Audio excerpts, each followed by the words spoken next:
27 tahun keliling dunia untuk mencari makna la ilaha illallah, enggak ketemu. Ruk Arab ke di India, Afrika.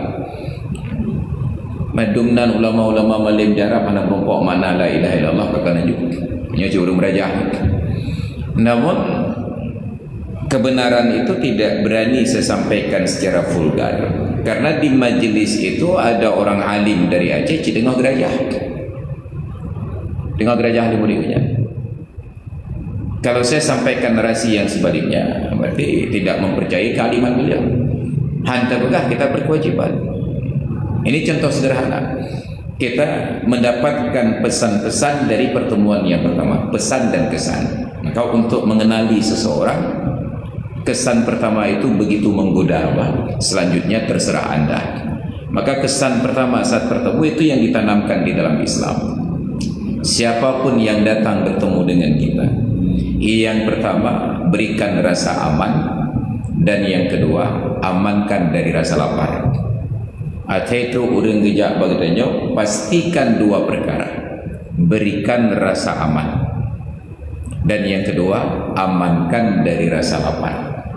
Yang tabiat seorang muslim, apalagi seorang alim, bila dia merasa tidak aman karena dikejar oleh musuh lalu datang ke rumah kita, kita harus berani memberikan proteksi. Gampung dia, kita kau orang gampung kena ya drop ya. Kita harus berani mengatakan ini tamu saya, karena dia berada di dalam pekarangan saya. Tapi dia mencuri pak, dia berzina pak. Masalah dia mencuri dan berzina itu nanti kita urus prosesnya. Kami mau hukum dia, silakan hukum dia asal keluar dari pagar rumah saya. Selama berada dalam pagar rumah saya, dia adalah tamu saya. Selama dia tamu saya bertanggung jawab terhadap keamanannya. Itu ajaran Islam. Makanya dulu di masa Khalifah Bani Abbasiyah ada seorang DPO, musuh besar raja, mungkin semacam Roy Suryo sekarang. DPO, tapi tidak seperti Roy Suryo karena beliau bukan orang jahat. Dicari-cari, dikerahkan tentera, polisi, intelijen untuk mencarinya. Ketika pria ini merasa tidak ada lagi tempat yang aman, ini bukan dinasti Abbasiyah, dari dinasti Bani Umayyah. Ketika merasa tidak ada lagi tempat yang aman untuk berlindung, apa yang terjadi? Dia pergi ke rumah Panglima tenteranya, ke rumah Panglima TNI-nya dalam ukuran Indonesia.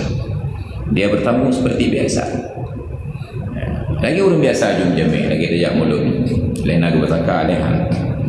Sampai ke dalam rumah tersebut, bertemu dengan tuan rumahnya sang jenderal ini. Dia tanya, ada keperluan apa? Barulah dia menyatakan dirinya, Tuan Panglima, saya ini adalah orang yang paling Anda cari sedunia, DPO nomor 1 musuh raja. Siapa Anda? Disebutkan namanya. Dan lagu, kenapa datang kemari? Maka apa katanya?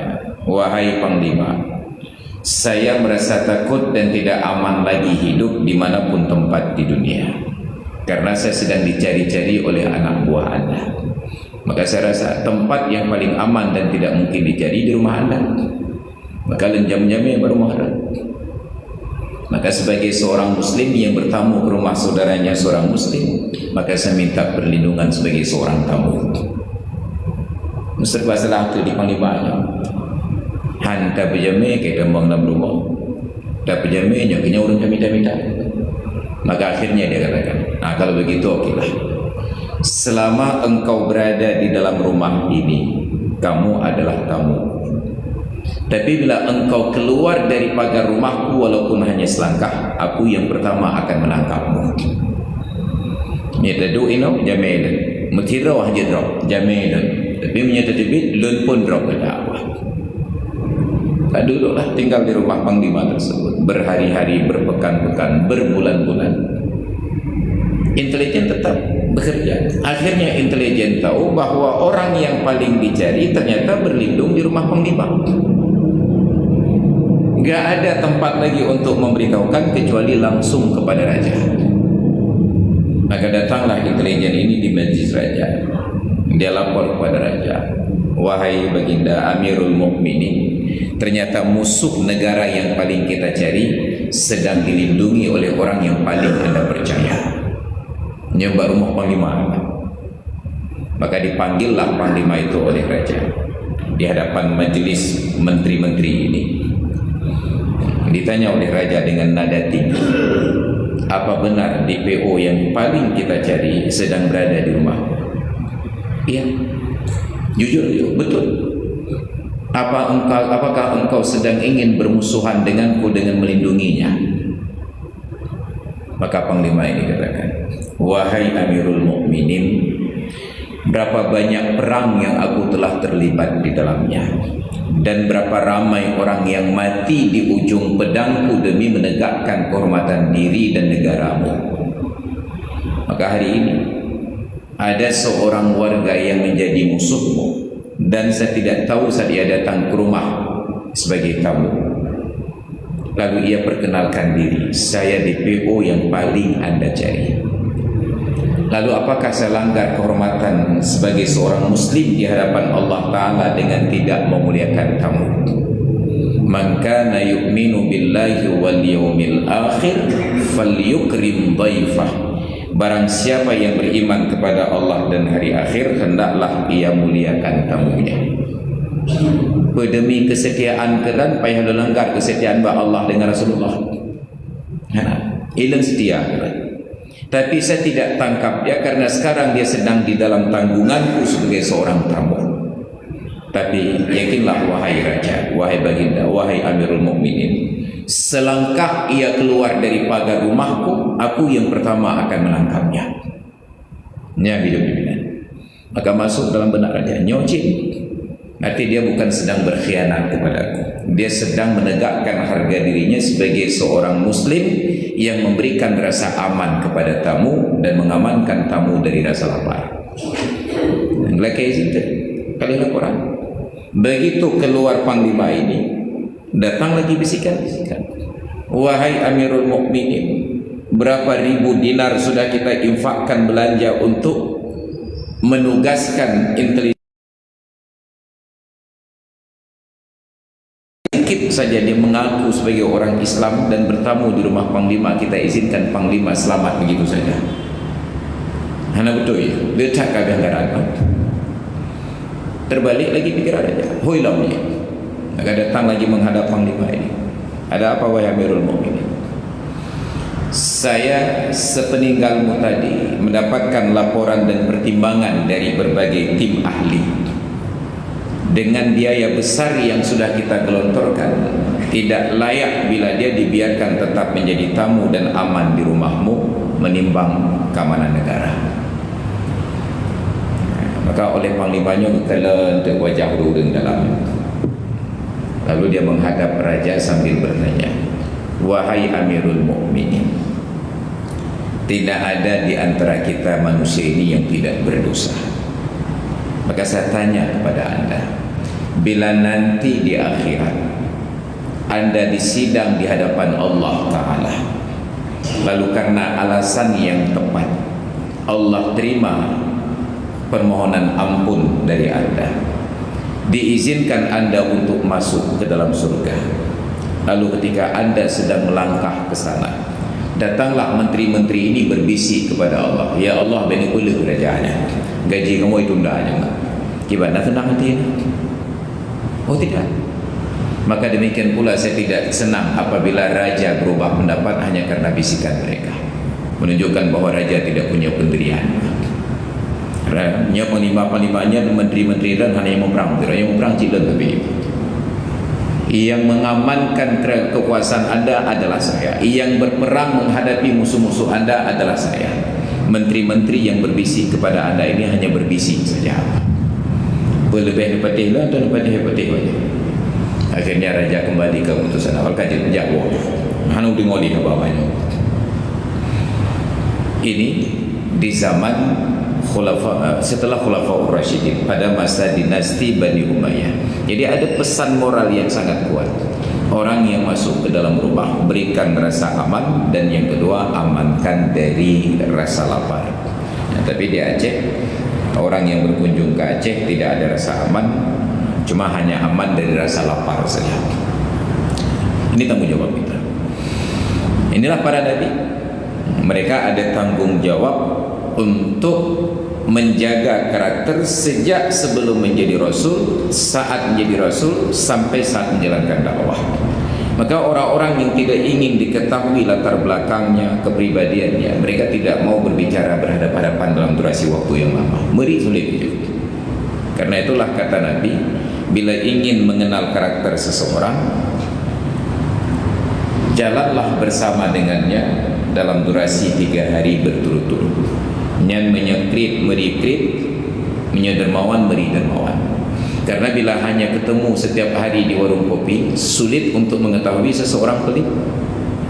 Saya kena bayu, tapi kita tarik dompet. Anak ubah bayu, ubah bayu. Tapi dompet dia tutup. Kali bayu lekok. Kita selalu beranggapan dia dermawan. Nanya cirumeh dan betul bayu. Cuma hendak bayu.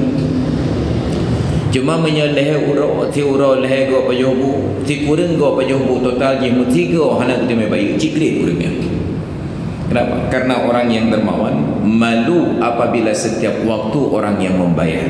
Bila dia selalu keduluan orang lain, dia akan persiapkan cara yang lain agar dia sempat melakukannya. Menyatabi awai kau, nyan gemita cara, menan tambang warung, getah jo warung kau. Nyan padu mentang tagihan tu kalian bayu kau. Gegebah jupeng di deposit gitu. Ini karakter. Mengenal seseorang itu perlu durasi waktu 3 hari berturut-turut. Menyati urang kita tidak tahu apakah dia rutin bangun subuh atau tidak. Jihad mentang urang kejadiannya subuhnya kejaga. Tapi orang yang 3 hari berturut-turut terbangun di waktu subuh, itu orang yang rajin bangun subuh. Menyati urang kejadian bisa jadi jika bersiap. Dia enggak ikhlas.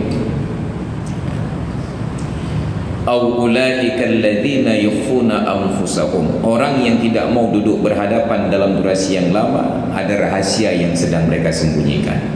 Wa yatakallafuna fi aqwalihim wa af'alihim fala yadhharuna ala tabi'atihim. Dan mereka membuat-buat cara berbicara dan cara bekerja. Yang pegang-pegang yatakallafuna. Ketika dia berbicara, cara berbicaranya itu akan terlihat itu bukan natural. Dia pegat-pegat cara pegang apa. Ketika dia bekerja, tidak terlihat natural dia bekerja, seolah-olah ada sesuatu yang dikondisikan agar terlihat beres. Yatakallafuna fi aqwalihim wa af'alihim fala yadhharuna ala tabi'atihim, maka tidak terlihat tabiat yang sebenarnya. Orang sulit, hana ada pun sulit menyatihat merumpuk. Wata pegah baca betul dan ayat hadis tepat. Rupa iblis. Kenapa? Karena sebentar saja. Wal anbiya'u war rusulu, para nabi dan para rasul, kanu yukhalituna aqwamahum. Mereka tidak demikian. Mereka bergaul dengan kaumnya. Yukhalitun, mukhalatah, seperti seolah-olah percampuran itu senyawa. Maka pakan tengku semua buatnya lemah wibawa datang. Lagi waktu lenjak kena berada ke malam Selasa atau Maghrib ke Isya. Dipikir oleh orang berada kau bereh dah tengku kan. Ayu tak ya. Tapi orang mana tertinggal kampung berada 3 Jumaat je langsung lemah tekirnya.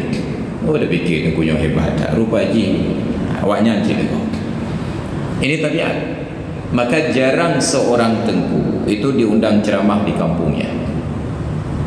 Bila jaga diundang ceramah mutim, itu orang hakai dia lewatnya. Tapi punya pola ini insya-Allah begah-begah dah terima. Maka setiap kali saya diundang ceramah, saya tidak mau mengajak isteri saya. Karena tabiat saya diketahui oleh isteri. Yang menantu pegah yang betul itu apa hikim tu. Ini kayak di video dah. Yang kau betul. Igrihi tu yang kayak pengertiannya. Kenapa? Ketahuan tabiatnya. Para rasul ini yukhalituna aqwamahum, bergaul dengan mereka. Lagi tajampu i dengan tira. Kan lagi i dengan minyak, lagi i dengan tira, menyatu. Tapi tidak pernah ada yang menyatakan bahawa dia tidak benar. Rasulullah sebelum jadi Rasul, beliau berdagang, beliau tungupah lara kambing, beliau kahwin dengan Khadijah, beliau gotong royong, beliau ikut rapat Bandung. Tapi dari sekian durasi panjang hidup beliau bersama dengan orang Quraisy, tidak ada kalimat yang aneh tentang Nabi. Hanya yang pegang yang betul ya. Demikian pula nabi-nabi sebelumnya. Wa yujalisunahu, duduk semeja dengan mereka. Wa yu'ashirunahum, bergaul dengan mereka. Wa yu'amilunahum fi umurin syatta, dan berinteraksi dengan mereka dalam berbagai bidang pekerjaan. Wa bidzalika yatasanna lin-nasi ayyadrusuhum an kutubin. Oleh karena itu memungkinkan bagi manusia untuk mempelajari orang yang mengaku Nabi dan Rasul ini dari kitab-kitab sebelumnya. Betul lagi tulis dalam kitab. Wa yata'arrafu ilaihim an qurbin, dan mengenali mereka dari jarak yang dekat, dari kerabat-kerabat mereka.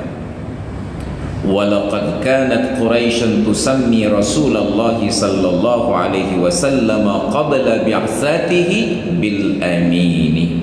Karena itulah orang-orang Quraisy menamakan Rasulullah sallallahu alaihi wasallam sebelum beliau dilantik dengan gelar Al-Amin.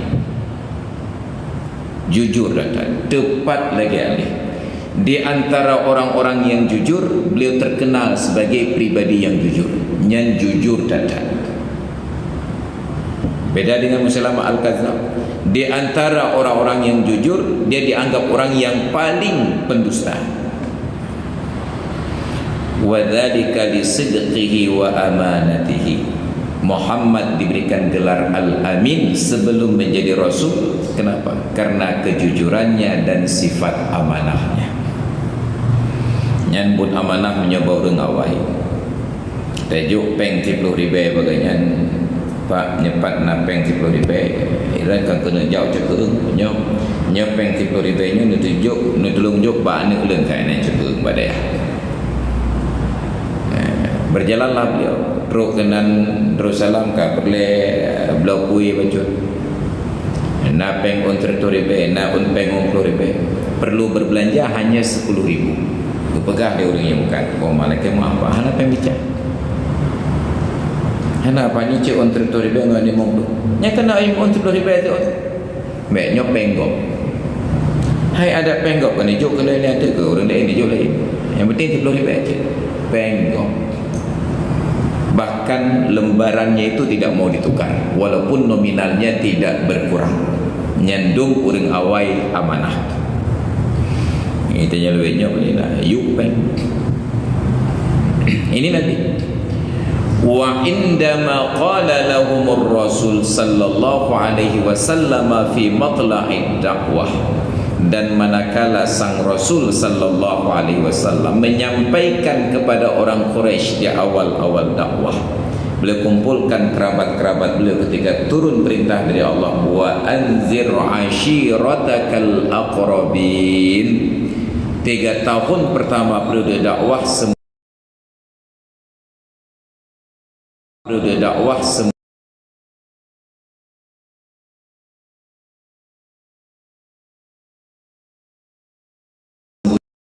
Nabi sedang galau, zammiluni masuk rumah Khadijah, selimuti aku, kemelimut ke Perintahnya bukan kepada Khadijah, bukan zammilini, tetapi zammiluni. Saking terburu-burunya, siapapun kalian dalam rumah tolong selimuti aku.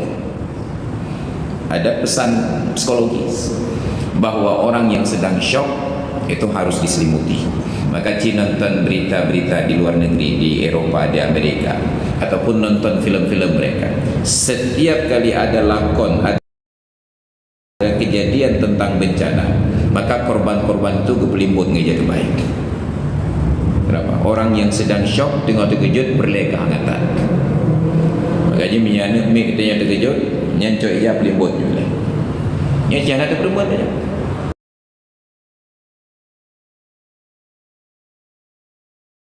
Ada orang jangan diselimuti, dipeluk tidak. Maka saya pernah ceritakan dulu, saya lihat di media sosial, bukan konten, tapi memang realitas. Ada seorang meninggal dunia, sudah dikafankan di dalam kerenda, ditempatkan di pekarangan depan rumah.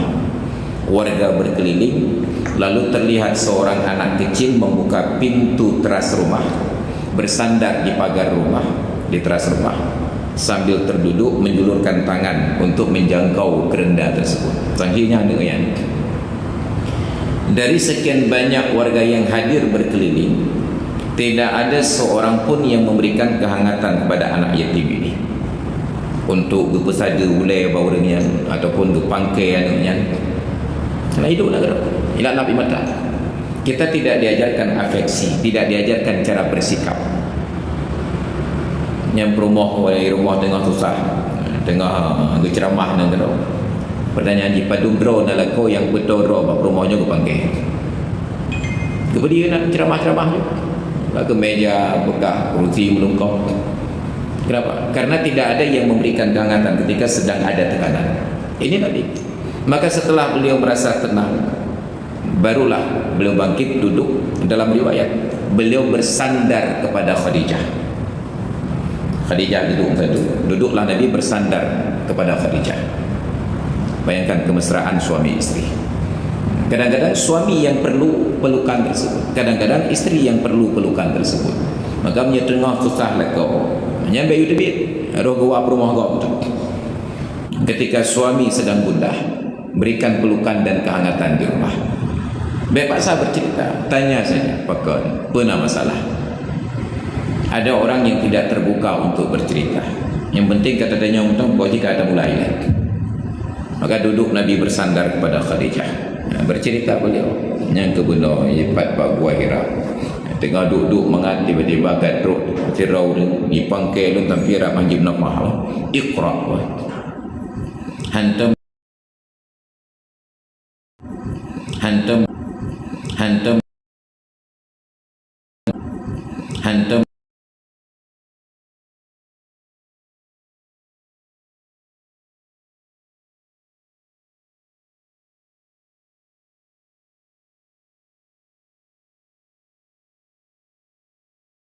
sibuah wahai lakon gatau ngalak pumli ajami tukri dhaifa wa tu'inul malhufa, tertolong orang-orang yang sengsara. Bandung kebaikan apa kata ma yukhzikallahu abada, Allah tidak akan menyusahkanmu selama-lama. Yang pasti yang kan bayangkan ada motivasi ketika sedang runtuh dan sedang jatuh. Dekedi kita nyolang posisi menang tajak awal apa rumah bahkan yang kebenar balenjak ceramah di kampung berada kayak begah wahabi kan cidra nak ucap dicabak nak obak tapi ini Khadijah memberikan motivasi pada Nabi yang menyatanya dalam posisinya dengan Khadijah, menyekan Khadijah jangan mahu ada juga gaya rumah apa nonton sinetron ke rumah ngejak ke dalam buah. Ini Khadijah. Maka kesan-kesan seperti inilah dengan Khadijah yang menyebabkan Nabi tidak dapat melupakan Khadijah selama-lamanya, bahkan setelah mendapatkan istri-istri yang lain. Selalu beliau bercerita kepada istri yang lain, dulu ketika Khadijah masih hidup, dulu saat saya bersama dengan Khadijah, dulu ketika sedang di rumah Khadijah, saya merupakan rumah lain tetap tapi kepingat Khadijah. Mata bayangku perasaan rumah muda watilaku ketua rumah Tuhan yang kabirmu. Tapi tidak ada seorang pun yang punya nilai tawar merasa berani untuk mengungkit dan menggugat kecuali Aisyah. Karena beliau satu-satunya istri Nabi yang merdeka dan berstatus perawan. Pandai, cerdas dan cantik. Bangsawan. Tiba-tiba beliau menggugat. Hai getun dia rasa cemburu, beliau gugat. Ya Rasulullah, atadhkurul ajuzatal ariqata wa qad abdalakallahu khairan minha. Masihkah engkau ingat-ingat wanita tua yang sudah mati di mamah tanah, padahal Allah gantikan untukmu wanita-wanita yang lebih baik. Seolah-olah Aisyah ingin katakan saya lebih baik daripada Khadijah. Tapi apa pengakuan Aisyah? Saya menyesal pernah menyampaikan kalimat tersebut di hadapan Nabi, karena tidak pernah aku melihat Nabi semarah hari itu.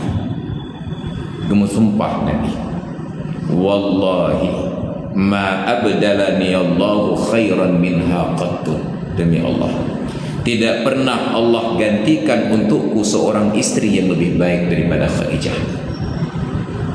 Amanat bi idh kaffarani an-nasu, dia satu-satunya perempuan yang beriman dan percaya kepadaku ketika seluruh manusia mengkafir-kafirkan diriku.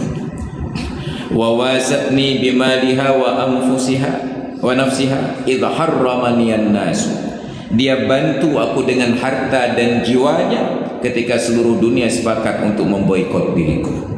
Wa razaqani Allahu minha aulada idh harramani min sa'iri nisa'i, dan Allah anugerahkan untukku keturunan dari rahimnya ketika tidak ada seorang perempuan pun yang mampu menimbulkan anak dan keturunan untukku. Itu sunnah Aisyah. Ini Nabi. Makanya kenangan-kenangan beliau dengan Khadijah. 10 tahun setelah Khadijah wafat, Nabi kembali ke Madinah. Beliau minta tidur di hadapan kuburan Khadijah, nyandung cinta Nabi Khadijah. Maka ada pesan dakwah yang luar biasa. Jadi 3 tahun Nabi dakwah rahasia. Bahkan Abu Bakar, sahabat karib beliau, Abu Bakar lebih muda setahun daripada Nabi, ditawarkan Islam, diterima. Beliau ajak sepupunya Ali bin Abi Thalib, beliau ajak putri-putrinya untuk beriman.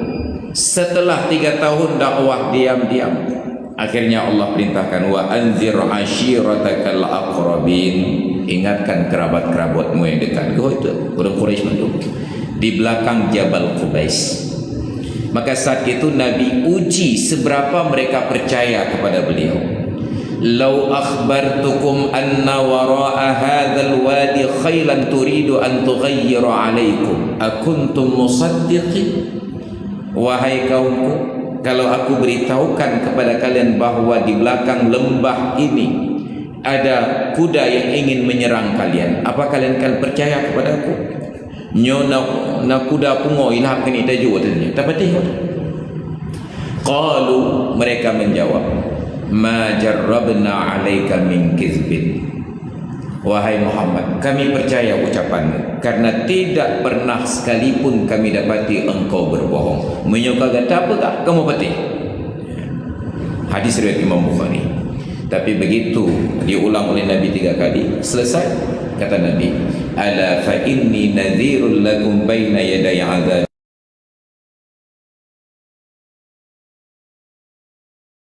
pada kalian bahwa aku diutus oleh Allah menjadi rasul yang menyampaikan ancaman siksa yang pedih bila tidak meninggalkan penyembahan berhala kepada beribadah untuk Allah Subhanahu wa taala.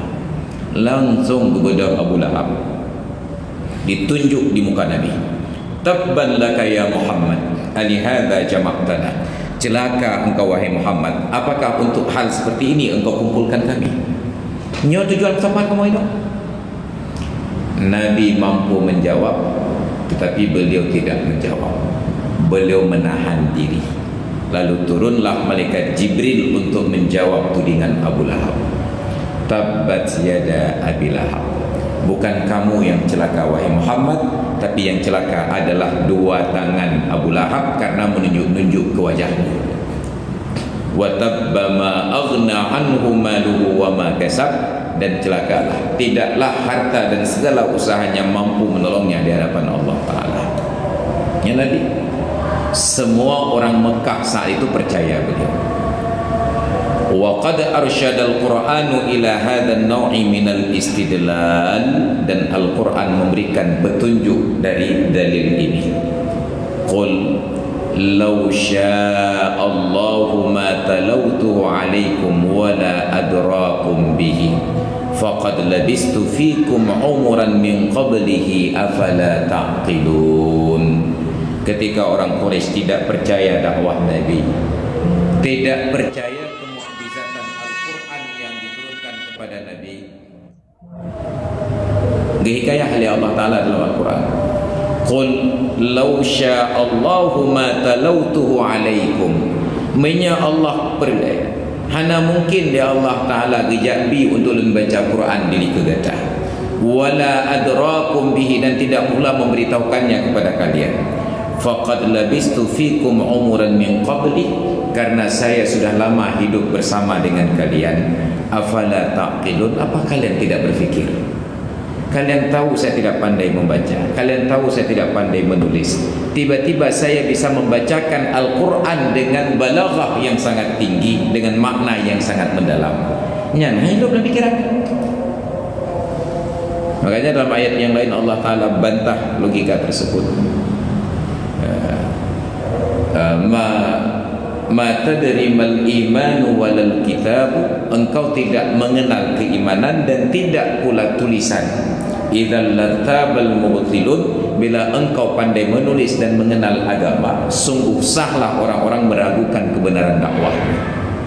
Sebelumnya kamu tidak pernah menulis, sebelumnya kamu tidak pernah membaca, sebelumnya kamu tidak pernah berbicara tentang ketuhanan dan keimanan.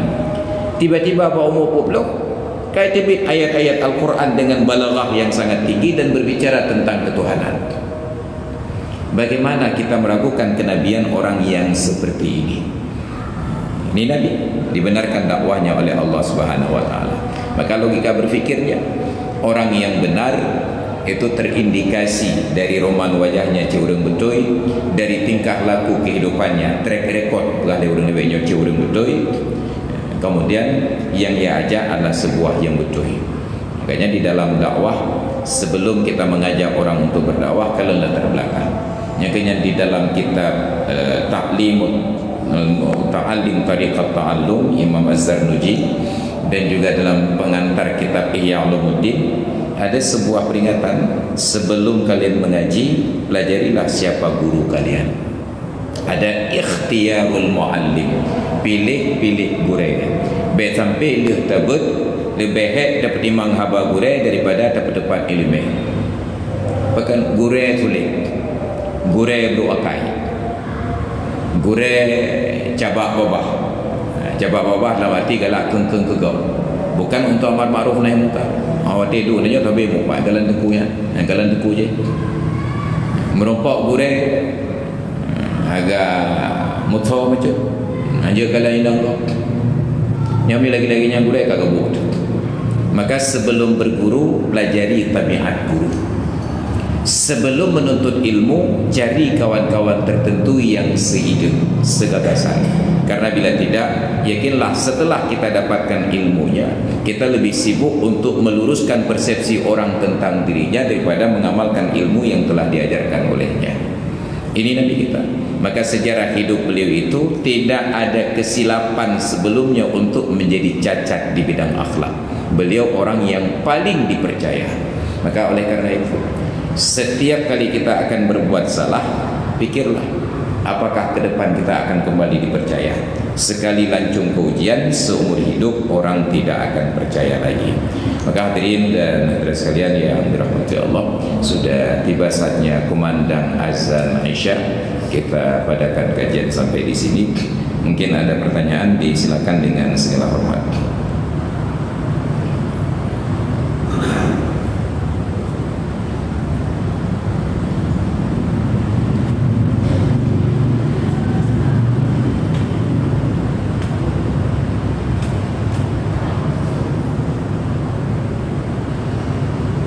Ya, bila tidak ada jangan dipaksa.